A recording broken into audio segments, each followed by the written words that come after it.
bem-vindo ao nosso novo quadro, nosso podcast. Aqui nós vamos falar sobre assuntos da longevidade, área da saúde e assuntos aí pertinentes para os nossos cuidadores de idosos e também para os nossos clientes.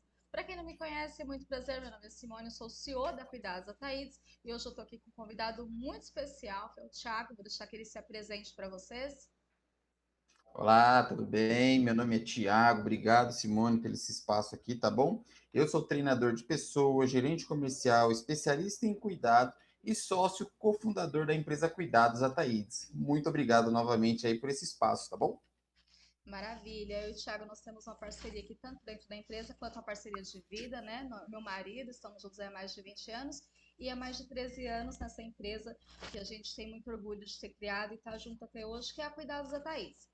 O objetivo desse primeiro vídeo é apresentar esse novo quadro e ter um papo bem rápido sobre a importância do profissional cuidador de idosos. Então, Thiago, eu já começo te perguntando, para você que hoje vai na casa dos clientes e avalia ali todo o ambiente dos nossos pacientes. Hoje, quando você vai na casa do cliente, o que te chama mais atenção para poder saber se aquele idoso ele vai ser melhor assistido por um cuidador, por um profissional da enfermagem? O que você avalia dentro do ambiente? Ó, se a gente for falar em ambiente e se a gente for falar em o que o paciente está necessitando de cuidados, a gente tem duas esferas. Então, no ambiente, o que eu avalio? Todo o espaço, se a casa é adaptada para um idoso, porque a gente sempre tem aquele no nosso coração, né? A gente sempre adapta a casa para um bebê, mas a gente nunca adapta uma casa para um idoso. Então, esse é um dos grandes problemas que a gente tem nas famílias. E principalmente quando o idoso sai de uma internação, tá todo mundo correndo ali, meio que todo mundo perdido. Então, uma das primeiras coisas que eu observo na casa é se a casa está adaptada para o idoso. O que é uma adaptação para idoso? É se tem barras, mas a primeira coisa que eu faço é olhar para o idoso. Esse idoso ele é acamado, ele anda, ele é cadeirante, tem dificuldade locomotora. Por quê? Porque eu vou saber se na casa tem barras e se não tiver barra, eu oriento a questão da barra. Outro ponto, eu verifico se a casa tem boa iluminação.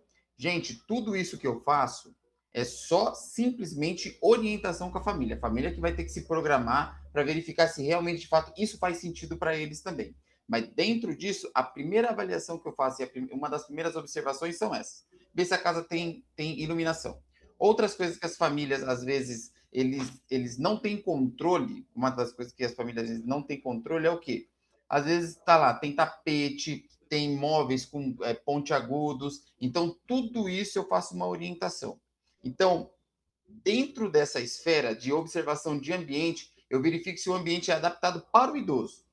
Agora, para mim saber se é cuidador ou auxiliar de enfermagem ou técnico de enfermagem, eu verifico a necessidade desse paciente. Quando eu chego na casa, eu verifico lá. O idoso, ele tem lesão? Tem. Ah, mas um profissional cuidador poderia fazer esse tipo de curativo. Por quê? Porque a própria família já está fazendo.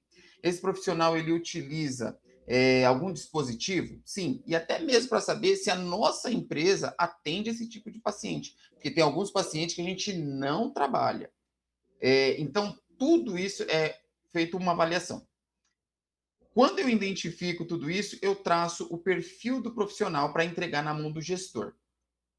Então eu verifico, opa, essa casa, essa residência aqui, é possível um cuidador devido à necessidade do paciente. Mas para cuidados básicos, o idoso às vezes pode ser acamado, tem uma lesão simples ali, precisa de banho, é higiene, é medicação, entendeu? Até mesmo a cuidado com sonda, que é um dispositivo, dá também, um cuidador bem treinado poderia estar fazendo esses cuidados.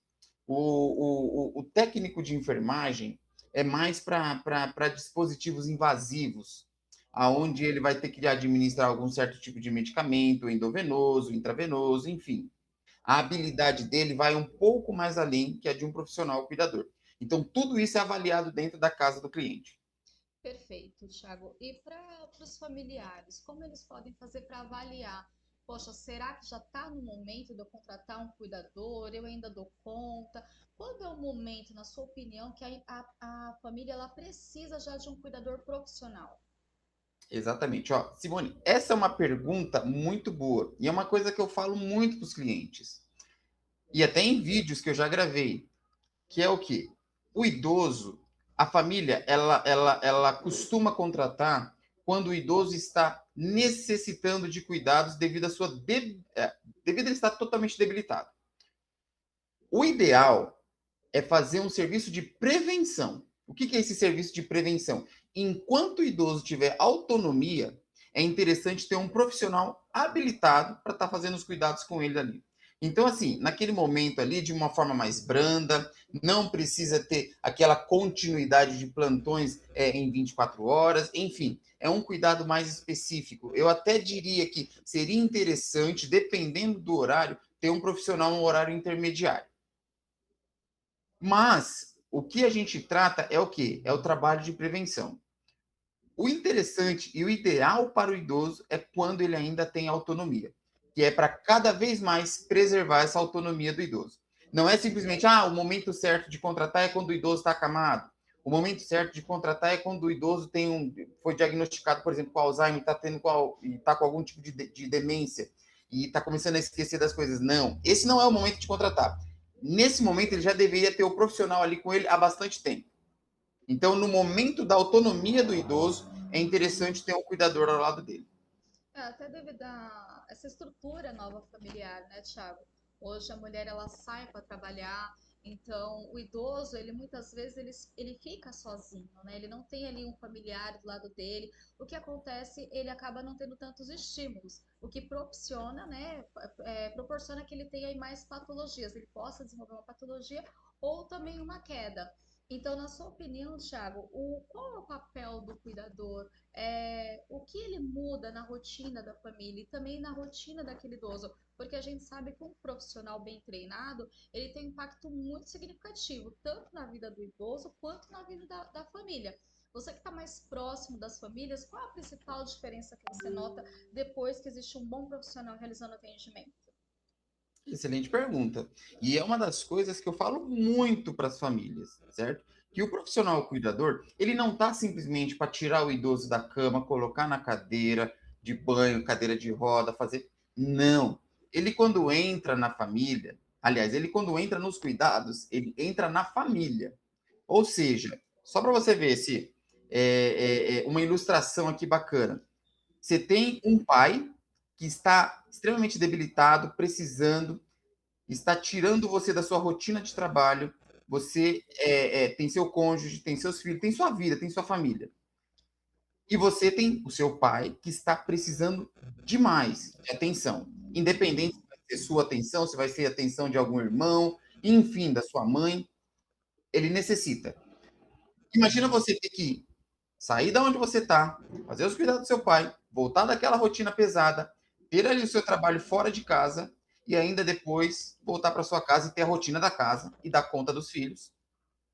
Então, tudo isso é uma sobrecarga gigantesca para qualquer membro da família. O que o cuidador faz? Ele alivia tudo isso. Ele alivia. Porque, assim, quando a gente coloca um cuidador bem treinado na casa de uma família, não é só simplesmente para cuidados, somente com o idoso. Quando todo mundo fala assim, não, é só cuidados com meu pai. Não, na verdade, ele está cuidando de todo mundo.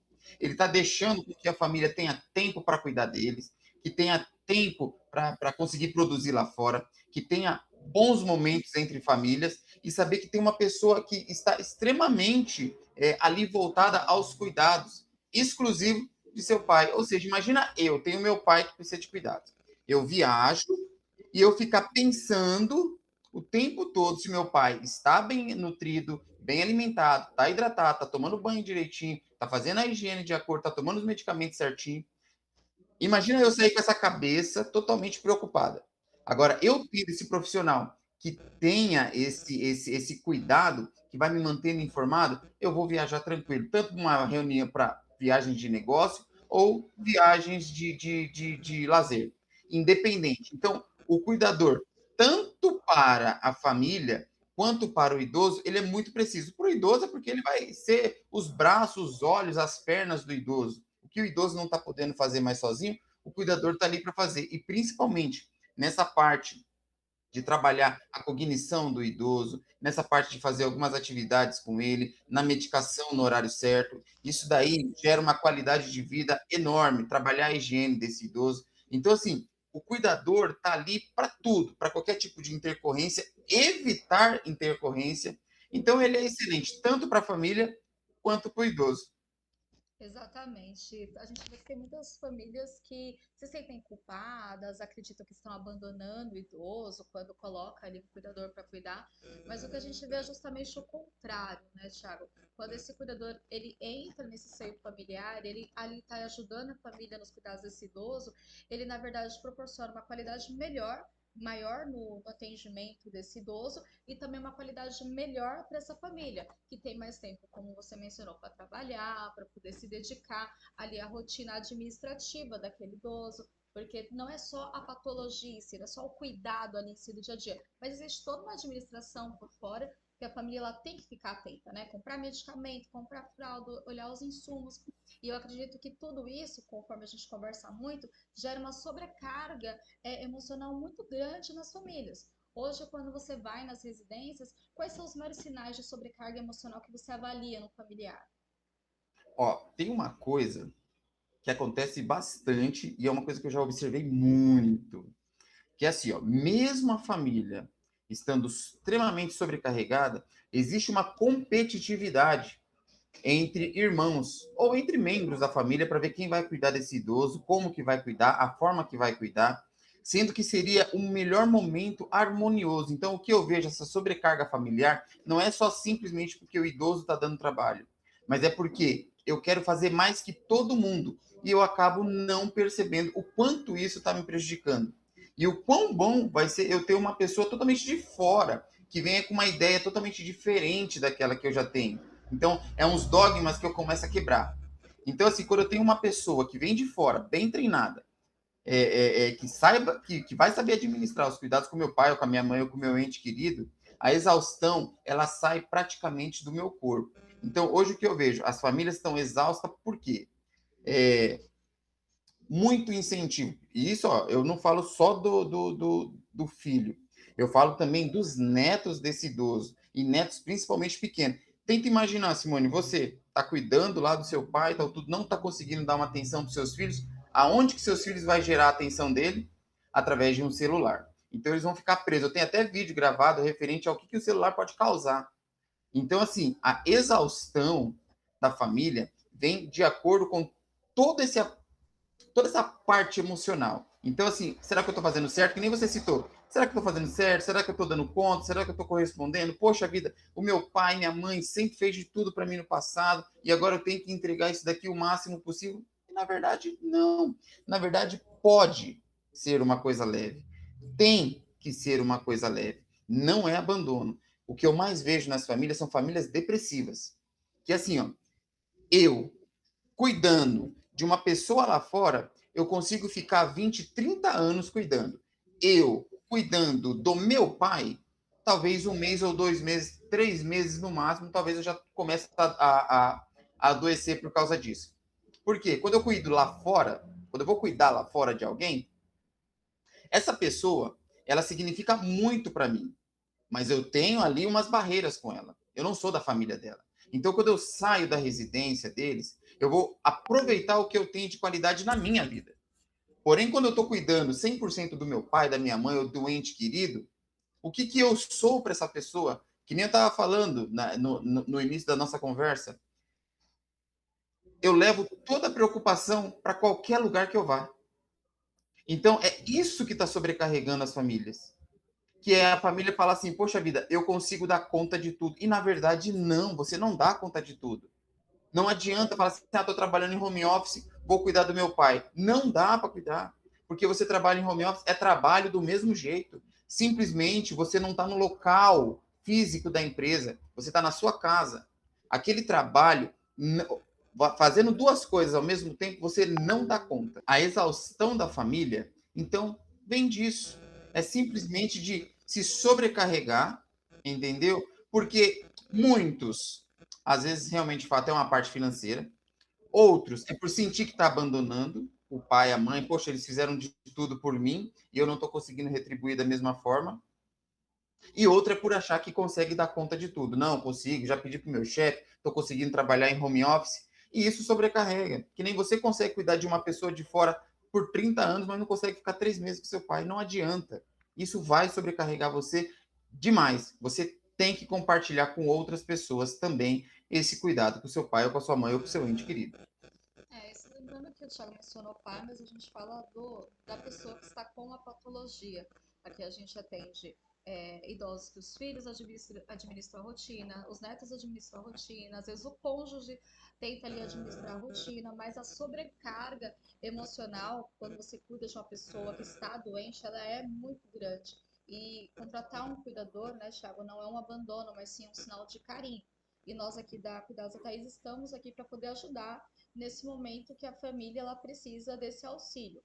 Nós sabemos que nós vamos trazer aqui, claro, outros episódios onde nós vamos falar melhor sobre o perfil do cuidador, como a gente faz também aqui para poder monitorar, para ter o melhor perfil de cuidador possível, né, Thiago? Mas nós sabemos que às vezes a gente não acerta de primeira, porque existe toda aquela empatia do cuidador com a família, o perfil do cuidador, nem todo cuidador ele vai se adaptar a toda a família, nem toda a família vai se adaptar a todo cuidador, é algo super normal, que a gente já até explica muitas vezes no momento ali do inicial do atendimento, quando está nesse momento da família entender o que é a agência, né, Thiago? O Thiago cuida mais dessa parte comercial junto com o nosso time, para o nosso time sempre alinhar essa expectativa do nosso cliente com a realidade, porque muitas vezes é necessário ali um trabalho com esse cuidador, porque é uma pessoa de fora que está vindo, que vai entrar no seio dessa família e ele precisa também se adaptar a essa rotina, entender quem é essa família